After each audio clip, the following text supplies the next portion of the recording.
Hey guys, today we are reading the Bible, so if your screen is just completely red, don't worry, that's how it's supposed to be. So today we are reading until page 32.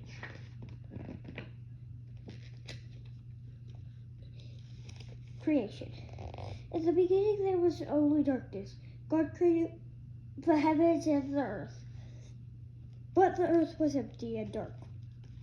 Let there be light, God said. A warm brightness filled the earth. This was light. God called the light day, and he called the darkness night. This was the first day. On the second day, God said, "Let there be a great space." By day it was bright and blue. It was bright blue. By night it was dark black. God called this great space the sky. On the third day, God said, "Let the waters flow upon the earth and let dry ground appear. On the land, God planted trees, grass, and flowers. God looked at what he had created and was pleased. And I'll explain the picture kind of. So there's clouds, mountains, water, land, a hill, sand, another hill, trees. It's pretty beautiful, in my opinion. And then there's like the ocean with all the ocean animals. On the fourth day, God looked into the empty sky and said, "Let there be lights in the sky." God created two great lights and hung them in the sky. He called the brighter light the sun. He made the sun shine over the world during the day. The other light he called the moon. He made the moon shine over the world all night long. On the fifth day, God looked into the seas. He said, "Let the waters be alive with creatures to the great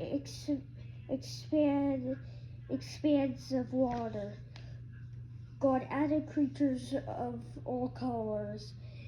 Then God looked again into the big blue skies. He said, "Let the skies be alive with creatures that can fly." God made creatures with wings, which he called birds. Birds flew playfully across the great spaces of the sky. God looked upon all that he had created. The land, the plants, the flowing waters, the sky, the creatures of the seas, the creatures of the skies, they were all good, and God was pleased.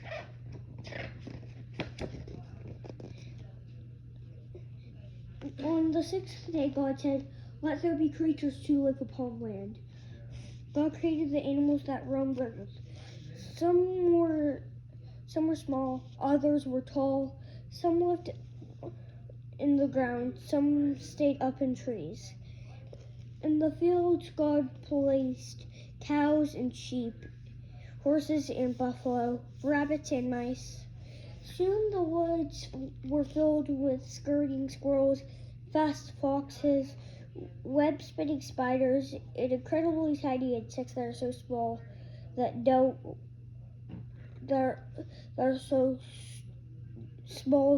one but God could see them.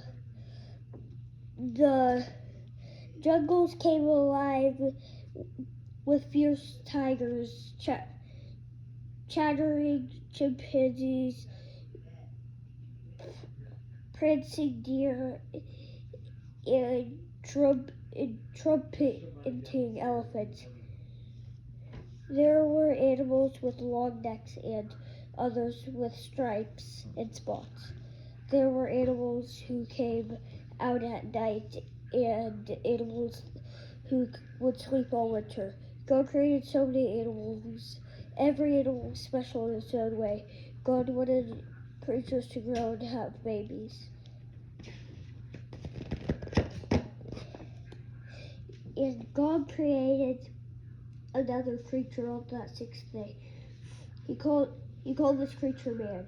Man was created in God's own image, and to watch over all living things, the fish in the sea, the birds in the sky, and the animals on land.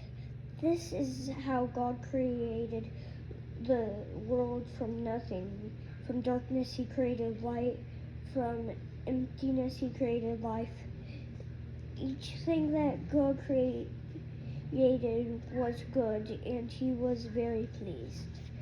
God created day and night, earth and sky, sun and moon, land and sea.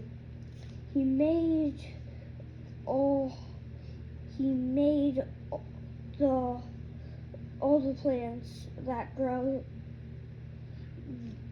the fish that swim, all the birds that fly, and the animals that roam. God created a man to watch over the world.